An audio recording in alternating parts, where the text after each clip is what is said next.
Hello नमस्कार दोस्तों, स्वागत है हमारे इस यूट्यूब चैनल इंडियन एग्ज़ाम में। दोस्तों, आज हमने रीजनिंग के टॉप 10 महत्वपूर्ण क्वेश्चनों को लिए हैं जो ये SSC GD, UP police, MTS, NTPC, RPF, CGL, CHSL, RRB, ALP loco pilot, Bihar police आदि जैसे एग्ज़ामों के लिए अति महत्वपूर्ण है।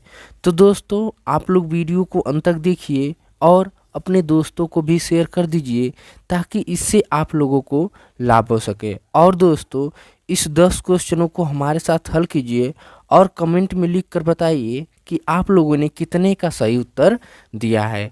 तो दोस्तों, ये प्रैक्टिस सेट नंबर 23 है।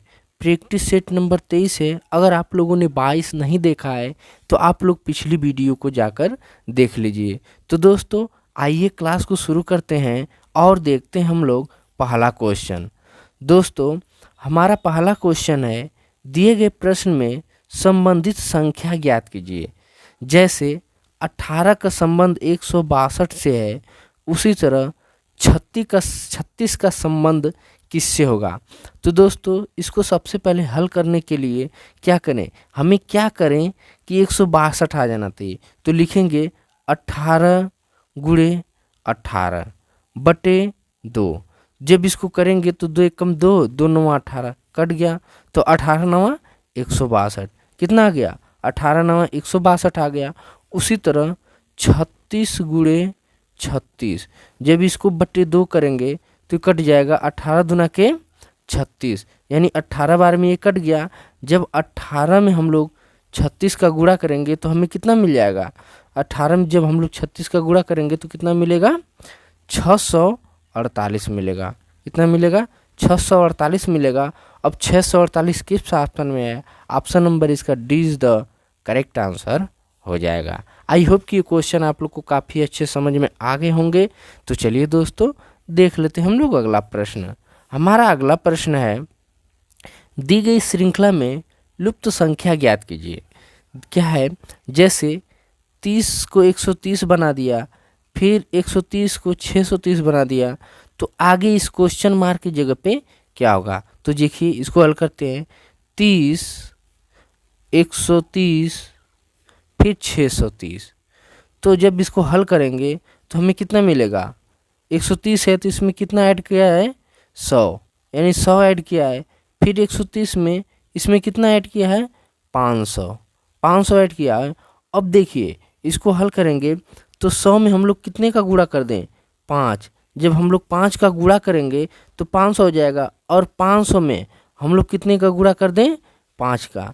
जब इसमें हम लोग 5 का गुणा करेंगे तो यहाँ पे कितना मिलेगा, 2500 मिलेगा। कितना मिलेगा, 2500 मिलेगा। अब इस 2500 को 630 में जोड़ेंगे तो हमें कितना मिलेगा, 3130 मिलेगा। कितना मिलेगा, 3130 मिलेगा। अब 3130 किस ऑप्शन में है, ऑप्शन नंबर इसका 20 द करेक्ट आंसर हो जाएगा। आई होप कि ये क्वेश्चन अभी आप लोग को काफ़ी अच्छे समझ में आ गए होंगे। तो चलिए दोस्तों, देख लेते हैं हम लोग अगला प्रश्न। हमारा अगला प्रश्न है, दिए गए प्रश्न में संबंधित शब्द को ज्ञात कीजिए। जैसे तरल का संबंध तेल से होता है, उसी तरह गैस का संबंध किससे होता है। यानी तरल क्या होता है, तरल तेल होता है, तो गैस क्या होगी, हवा होगी। क्या होगी, हवा होगी। क्या होगी, हवा होगी। तो अब हवा किस ऑप्शन में है, ऑप्शन नंबर इसका D is the correct answer हो जाएगा। तो दोस्तों, आइए देख लेते हैं हम लोग अगला प्रश्न। हमारा अगला प्रश्न है, नीचे दिए गए शब्दों को सार्थक अनुक्रम में व्यवस्थित करें। क्या, नीचे दिए गए शब्दों को सार्थक क्रम में व्यवस्थित करें। जैसे अगर कोई चीज़ भी अगर हम बनाएंगे तो सबसे पहले उसका क्या करेंगे, योजना बनाएंगे। क्या करेंगे, योजना। यानी सबसे पहले योजना बनाएं तो नंबर 2 आया। फिर उसके बाद अब जब योजना बना लिए तो अब उसको बनाने की प्रक्रिया करेंगे तो नंबर 4 आ जाएगा, यानी नंबर 4 हो गया। फिर उसके बाद जब बन जाएगा तो क्या करेंगे, उसको पेंट करेंगे। क्या करेंगे, पेंट करेंगे तो नंबर 1 हो गया। अब पेंट के बाद फिनिशिंग करेंगे, जब उसकी साफ़ सफाई हो जाएगी तो क्या हो जाएगा, साफ़ सफाई हुई।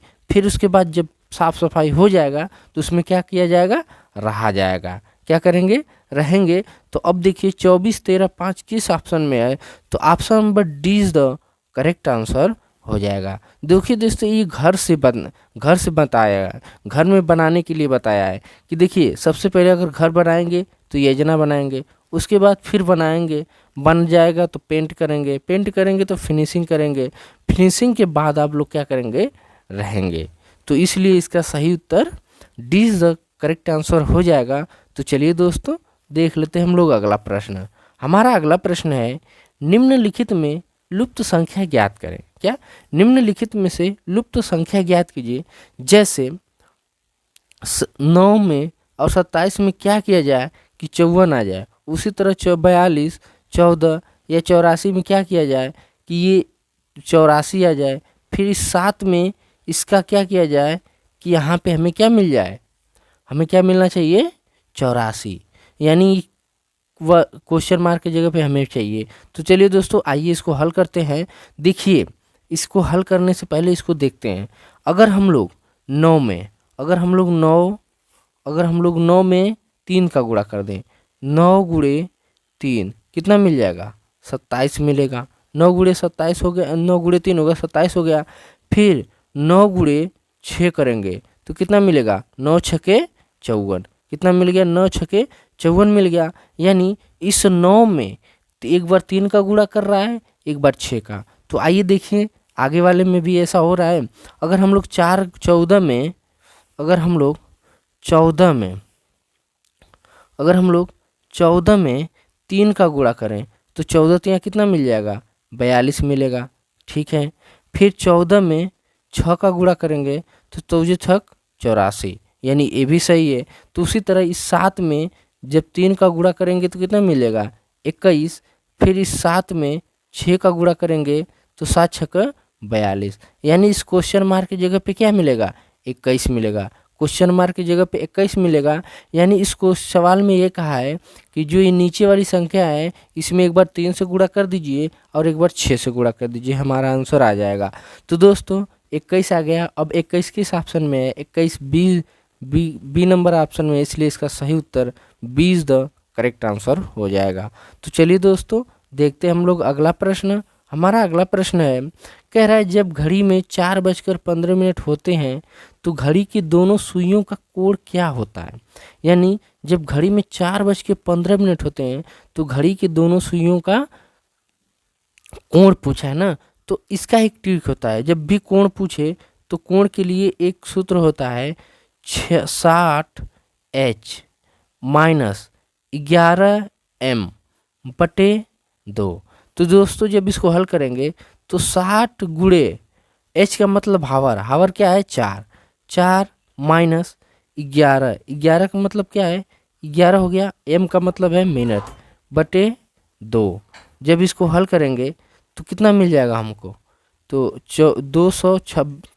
4 में 6 का गुणा करेंगे तो 240, कितना मिलेगा, 240 माइनस इसका कितना हो जाएगा 165। 11 में 115 का गुणा करेंगे कितना मिल जाएगा, 165/2।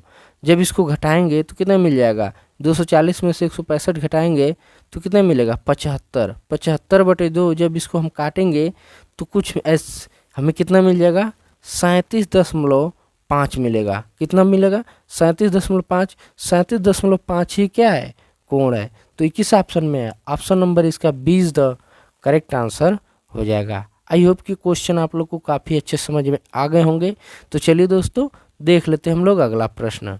हमारा अगला प्रश्न है, ए सी की बहन है और सी डी की पत्नी, तो डी ए से किस प्रकार संबंधित है। देखिए ये ए है, यानी ये ए है, ए की बहन कौन है, यानी सी की बहन ए है, यानी ये क्या हो गई, बहन, यानी ए सी की बहन है। ये जो ए है सी की क्या है, बहन है। सी डी की पत्नी है, यानी डी यहाँ पे है, डी क्या है, सी की क्या है, पत्नी है, यानी इसकी क्या हो जाएगी, ये पत्नी है, क्या है, इसकी पत्नी है।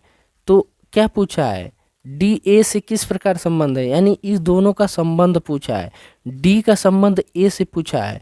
जब ये क्या है, ये आदमी है और ये क्या है, स्त्री, तो स्त्री को हम लोग किससे माइनस से डिनोट कर देते हैं, ए भी माइनस से। यानी ये क्या है, ये आदमी है, इसका हस्बैंड है, तो ये किस प्रकार ए का संबंध होगा, तो किस प्रकार होगा, बहनोई का संबंध होगा। किसका संबंध होगा, बहनोई का संबंध होगा। इसलिए इसका सही उत्तर ए इज द करेक्ट आंसर हो जाएगा। आई होप कि ये क्वेश्चन आप लोग को काफ़ी अच्छे समझ में आ गए होंगे। तो चलिए दोस्तों देख लेते हैं हम लोग अगला प्रश्न। हमारा अगला प्रश्न है, पवित्रा पूर्व की तरफ 500 मीटर की दूरी तय करने के बाद बाएं मुड़ जाती है और 700 मीटर चलती है, फिर वह बाईं ओर मुड़ती है और 500 मीटर चलती है, तो शुरुआती बिंदु से कितनी दूरी पे है। तो ये दिशा परीक्षण का है, तो पहले इसको समझ लेते हैं। ऊपर हो गया उत्तर, इधर पूर्व, ये पश्चिम, ये है दक्षिण। तो देखिए पवित्रा है, यानी ये यहाँ पे खड़ी है, ये पूर्व की तरफ 500 मीटर चली, यानी पूर्व की तरफ कितना चली, 500 मीटर चली। फिर उसके बाद वो बाएं मुड़ती है, जब वो बाएं मुड़ती है तो कितना चलती है, 700 मीटर चलती है। 700 मीटर चलती है, फिर वह किधर मुड़ती है, बाएं मुड़ती है। बाएं मुड़ने के बाद कितना चलती है, 500 मीटर, यानी 500 मीटर चलती है। तो अब वो शुरुआती बिंदु से कितनी दूरी पे है, यानी हमें यही दूरी पूछा है। जब यहाँ से यहाँ तक चली तो कितना मिला, 500 है, तो इधर भी 500 है, यहाँ से यहाँ तक चली तो 700 है, तो यहाँ पे भी कितना होगा, 700 होगा। तो कितना लिख दें, 700, यानी शुरुआती बिंदु से कितने दूरी पे है, 700 मीटर दूरी पे है। अब 700 मीटर किस ऑप्शन में है, ऑप्शन नंबर इसका D is the correct answer हो जाएगा। आई होप कि ये क्वेश्चन आप लोग को काफ़ी अच्छे समझ में आ गए होंगे। तो चलिए दोस्तों देख लेते हैं हम लोग अगला प्रश्न। हमारा अगला प्रश्न है, एक ही पासे की दो स्थितियां दिखाई गई हैं, उस संख्या का चयन करें जो 6 दिखने वाले फलक के विपरीत होगी। तो देखिए ऐसे प्रश्नों को हल करने से पहले फलक तो 6 होते हैं, आप लोग सभी जानते हैं। तो देखिए यहाँ पे दिया हुआ है, तो यहाँ पे जब दो संख्याएं आपस में मिले, क्योंकि 3 का विपरीत यहाँ 5 दिया हुआ है और 3 का विपरीत यहाँ भी 5 दिया है, तो ऑटोमेटिकली क्या मिल जाएगा, 6 का विपरीत क्या होगा, 1 होगा। 6 का विपरीत क्या होगा, तो अगर जिसको हम लोग हल करें तो देखिए जब भी ऐसा एक जैसा मिले तो हम लोग क्लॉकवाइज घूम जाते हैं। क्या, क्लॉकवाइज घूम जाएंगे। तो यहाँ पे 5 मिला, यहाँ पे 3 मिला और यहाँ पे 6 मिला। उसी तरह यहाँ से 5 से उठाएंगे तो यहाँ पे 5 मिला और यहाँ पे 3 मिला और यहाँ पे 1 मिला। यानी ये 5 के विपरीत 3 के 5 के विपरीत 3 है, 3 के विपरीत 5 है, और यहाँ पे 4 के 6 के विपरीत क्या मिलेगा, 1 मिलेगा। अब 1 किस ऑप्शन में है, ऑप्शन नंबर इसका B is the correct answer हो जाएगा। आई होप कि ये क्वेश्चन आप लोग को काफ़ी अच्छे समझ में आ गए होंगे। तो चलिए दोस्तों देख लेते हैं हम लोग अगला प्रश्न। हमारा अगला प्रश्न है, लड़कियों की एक पंक्ति में फातिमा 15वें स्थान पर और दूसरे सिरे में 9वें स्थान पर है, तो पंक्ति में मौजूद लड़कियों की कुल संख्या ज्ञात कीजिए। तो ऐसे सवालों को बनाने से पहले ध्यान दीजिए, कितने स्थान पे है, 15वें, तो 15वें स्थान पे फातिमा है, फिर प्लस दूसरे सिरे से कितने हैं, 9वें स्थान से। यानी जब भी ऐसा क्वेश्चन आए तो दोनों को क्या करें, जोड़ दें, जोड़ने के बाद एक इसमें घटा दें। यानी शुरुआत में 15वें, एक तरफ से 15वें स्थान है उसका और दूसरे तरफ से 9वां स्थान है। जब इसको जोड़ेंगे तो 9 5 14, यानी 24 हो जाएगा। 24 में से एक घटाएंगे तो कितना मिल गया, 23। कितना मिल गया, 23। अब 23 किस ऑप्शन में है, तो ऑप्शन नंबर इसका D is the correct answer हो जाएगा। आई होप कि ये क्वेश्चन आप लोग को काफ़ी अच्छे समझ में आ गए होंगे। तो दोस्तों ये रहे रीजनिंग के टॉप 10 महत्वपूर्ण क्वेश्चन जो हमारे सभी एग्जामों में पूछे जा सकते हैं। तो दोस्तों आप लोग वीडियो को अंत तक देखिए और अपने दोस्तों को भी शेयर कर दीजिए ताकि इससे आप लोगों को लाभ हो सके। दोस्तों मिलेंगे हम लोग नेक्स्ट वीडियो में, तब तक के लिए जय हिंद, वंदे मातरम।